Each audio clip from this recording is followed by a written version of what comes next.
लो बेटा खाओ। क्या हुआ बेटा? भाई मुझसे ये रोटी खाई नहीं जा रही है। या अल्लाह, मैं क्या करूं? मैं अपने बच्चों के लिए कुछ नहीं कर पा रहा हूं।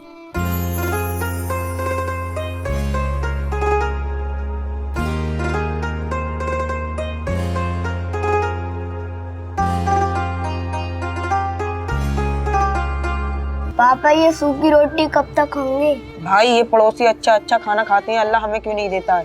बच्चों, मैं तुम्हारी नाराज़गी समझ सकता हूँ। एक बार मेरा काम लग जाने दो, उसके बाद मैं तुम्हारे लिए बहुत अच्छी अच्छी इफ्तियारी और सहरी लेकर आऊँगा इंशाअल्लाह। भाई आप हर बार यही कहते हो। पापा अपने पिछले साल भी यही कहा था, तब भी हमने सूखी रोटी से ही गुजारा किया था।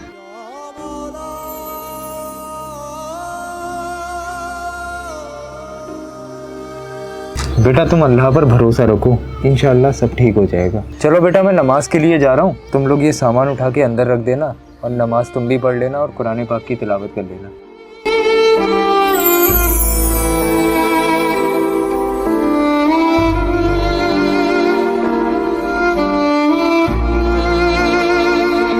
अरे बेचारे तो सूखी रोटी से रोजा खोल रहे हैं। इनको देख के मुझे बहुत अफसोस हुआ। मुझे इनके लिए कुछ करना चाहिए।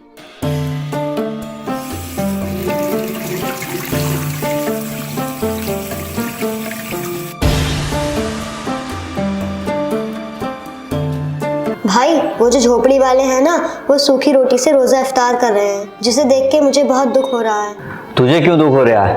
जो कर रहे हैं उन्हें कर लेने दे। तू रोजा इफ्तारी तैयारी कर, मैं नमाज के लिए जा रहा हूँ। अरे भाई को तो कोई फर्क ही नहीं पड़ता। अब मैं क्या कर सकती हूँ? चलो इफ्तार तैयार करती हूँ।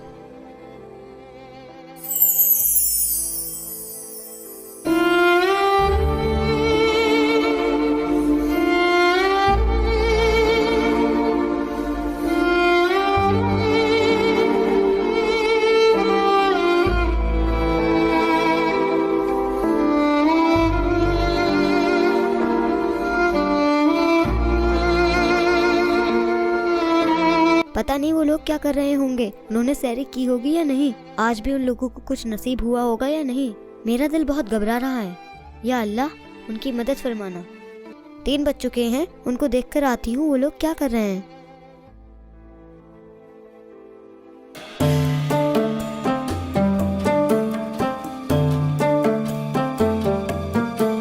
भाई आज 10वां रोजा हो गया है, क्या आज भी हम ये सूखी रोटी खाएंगे? बेटा बस कुछ दिन और बर्दाश्त कर लो, मुझे आज किसी ने काम के लिए बुलाया है।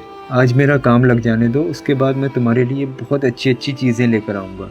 फिर अच्छे से हम लोग इफ्तार करेंगे और अच्छे से हम लोग सहरी करेंगे इंशाअल्लाह। पापा हर बार तुम यही कहते हो। बेटा तुम बिल्कुल फिक्र मत करो, अल्लाह पर भरोसा रखो। मैं काम के लिए जा रहा हूँ ना, बहुत अच्छी अच्छी चीज़ें इंशाअल्लाह शाम को लेकर लौटूंगा। ये तो सहरी भी सूखी रोटी से कर रहे हैं। क्या करूं अब मैं? मुझे इनके लिए कुछ ना कुछ तो करना पड़ेगा। भाई से जाकर कहती हूँ।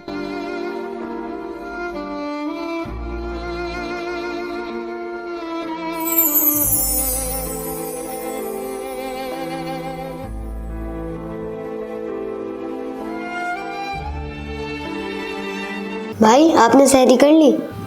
हाँ कर ली सहरी।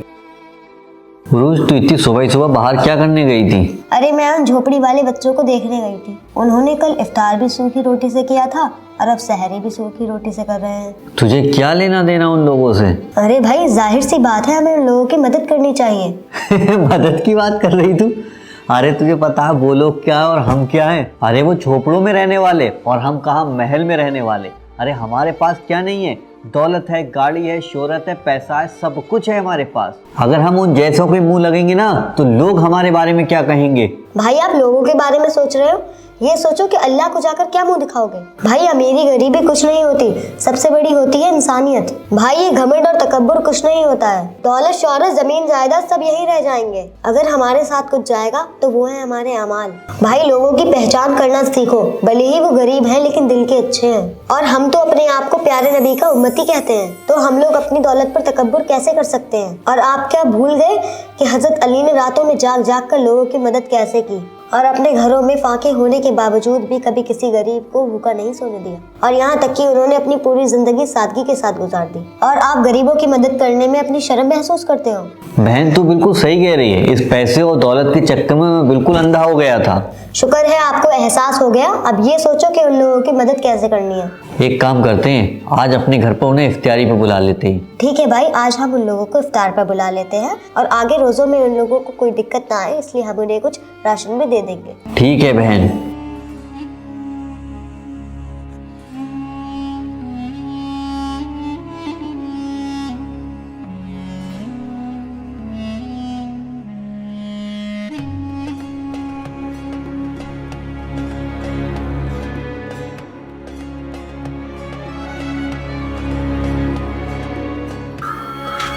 अस्सलाम वालेकुम भाई। वालेकुम अस्सलाम, बोलिए। मालिक, अगर आपके पास कोई काम हो तो मुझे दे दो। अच्छा, क्या क्या काम आता है तुम्हें? मालिक, मैं सारे काम कर लेता हूँ। जाओ, वो गाड़ी खड़ी हुई है उसको जाकर धो। ठीक है मालिक।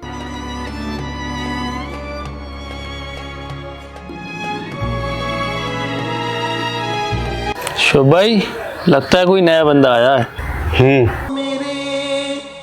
जनाजे पे रोने वालों,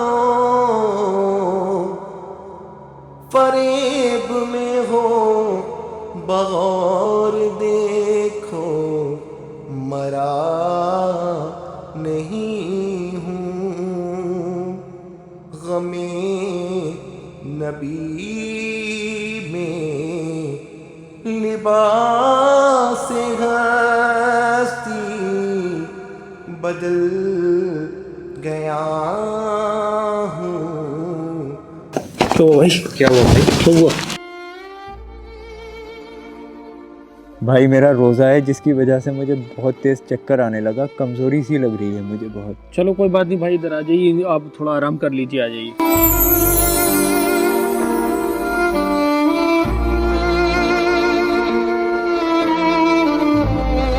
अबे इधर आ, पूरी गाड़ी का पेंट खराब कर दिया।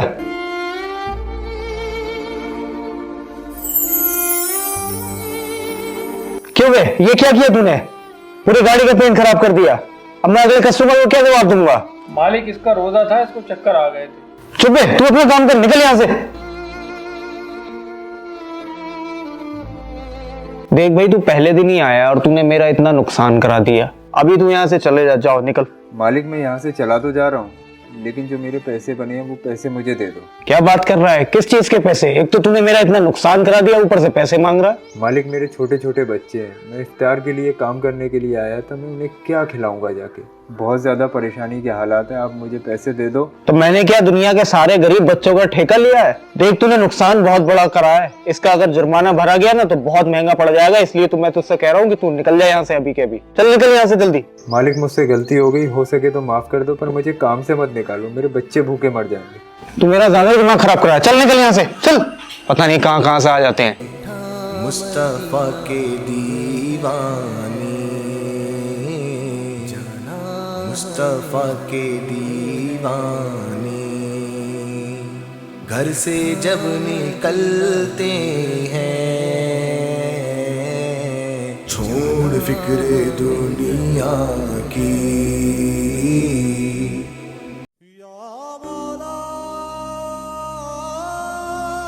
सुनो भाई, भाई सुनो भाई, तुम्हारे साथ बहुत गलत हुआ। तुमने रोजे में पूरा दिन काम किया, लेकिन उसके बावजूद मालिक ने तुम्हें एक भी रुपया नहीं दिया। इसका मुझे बहुत अफसोस है। कोई बात नहीं भाई, शायद मेरी किस्मत में यही था। भाई खैर, जो भी हुआ मैंने देखा आपके साथ गलत हुआ। भाई, ये तो इंसान की फितरत है, जब उसके पास दौलत आ जाती है तो उसके अंदर तकब्बुर और घमंड आ ही जाता है। खैर, अल्लाह उन भाई साहब को बहुत सारा दे। आप एक नेक बंदे हो, जो आपको बुरा लगा आप मेरे पास आए, इसके लिए बहुत बहुत शुक्रिया। चलता हूँ मैं, अल्लाह हाफिज़। अल्लाह हाफिज़। चाचू, अभी तक पापा नहीं आए, इफ्तार का टाइम आने वाला है। आने वाले होंगे, किसी काम से रुक गए होंगे।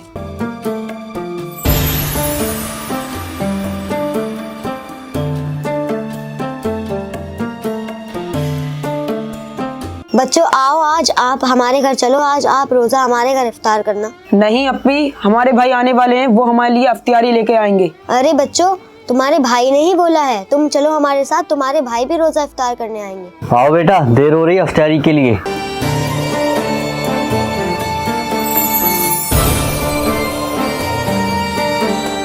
मैं घर तो आ गया, अब बच्चों के सामने किस मुंह से जाऊं। मेरे बच्चे इस आस में बैठे होंगे कि पापा इफ्तार का सामान लेकर आएंगे। मैं तो बच्चों के लिए कुछ ला भी नहीं पाया। या अल्लाह, मुझे ताकत दे। भाई जल्दी चलो, वहाँ पर इफ्तारी हो रही है। कहाँ पे बेटा? वो अंकल के घर। आओ बेटा चलो।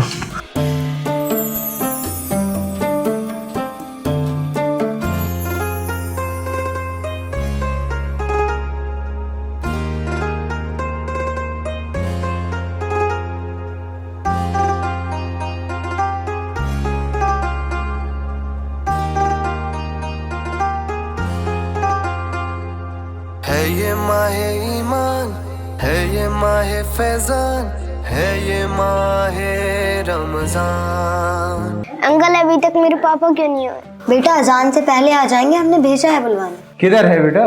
इधर है भाई इफ्तारी।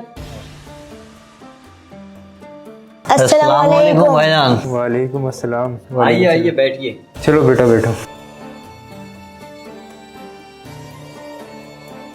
भाईजान, आपने हमारे लिए इतनी सारी तकलीफ क्यों उठाई? अरे इसमें तकलीफ की क्या बात है, ये तो हमारा फर्ज है। इसी बहाने हम इन प्यारे प्यारे बच्चों से भी मिल लिए। आज आप लोगों की वजह से मेरे बच्चों के चेहरे पर मुस्कुराहट आई है। बेशक अल्लाह तबारक व तआला अपने परेशान बंदों के लिए कुछ ना कुछ जरिया जरूर बना देता है। चलिए सब लोग इफ्तार कीजिए, अजान हो रही है। साल में एक बार आता है ये दिन ए मुसलमान, साल में एक बार आता है ये दिन ए मुसलमान। देखो फिर से आ गया ये माहे रमजान, देखो फिर से आ गया ये माहे रमजान। जाके कर दो पूरे हिंदुस्तान में ये ऐलान, जाके कर दो पूरे हिंदुस्तान में ये ऐलान। देखो फिर से आ गया ये माहे रमजान, देखो फिर से आ गया ये माहे रमजान। है ये माहे ईमान, है ये माहे फैजान, है ये माहे रमजान, है ये माहे रमजान, है ये